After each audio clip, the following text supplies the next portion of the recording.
This is Chris Baggett. He's a first-generation dairy farmer in Jindivick, which is in the Latrobe Valley region.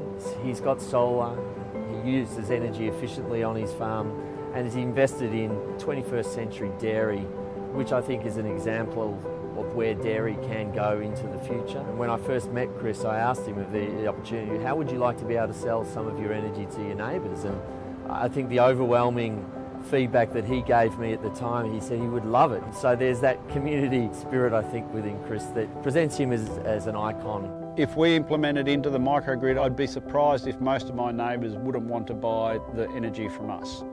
If they have a choice of if they want to buy it off Exergy Australia or Momentum Energy or any of the other upbeat retailers or Chris and Charmaine, who are dairy farmers in our community, I would go out on a limb and say the majority of people would buy it off us in our local community.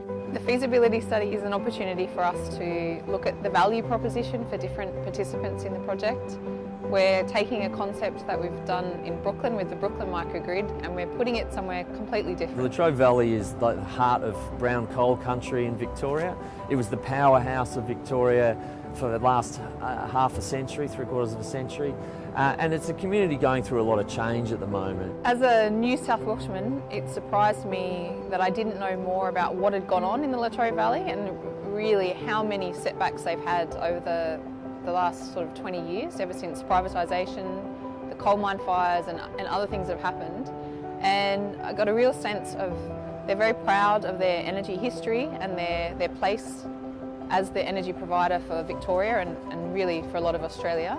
And they don't want to lose that identity, but they're very open to moving to a new energy identity and wanting to support new skills, new jobs and innovation in the Latrobe Valley so that they can hold their heads high as the energy suppliers of Victoria and Australia still, but using different technologies.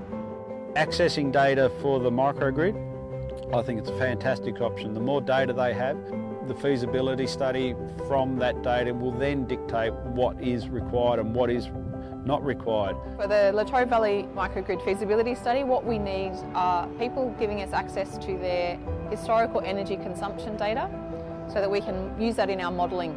The income stream from that microgrid towards us can then go back into our business and further continue to invest in the local community. We will always try and support local. We will always try and buy from the local feed store, the local electrician, the local plumber, the builder, the local vet. Everything that we deal with seems to have the word local in it. So why can't we sell our power to the local person? Run out of breath.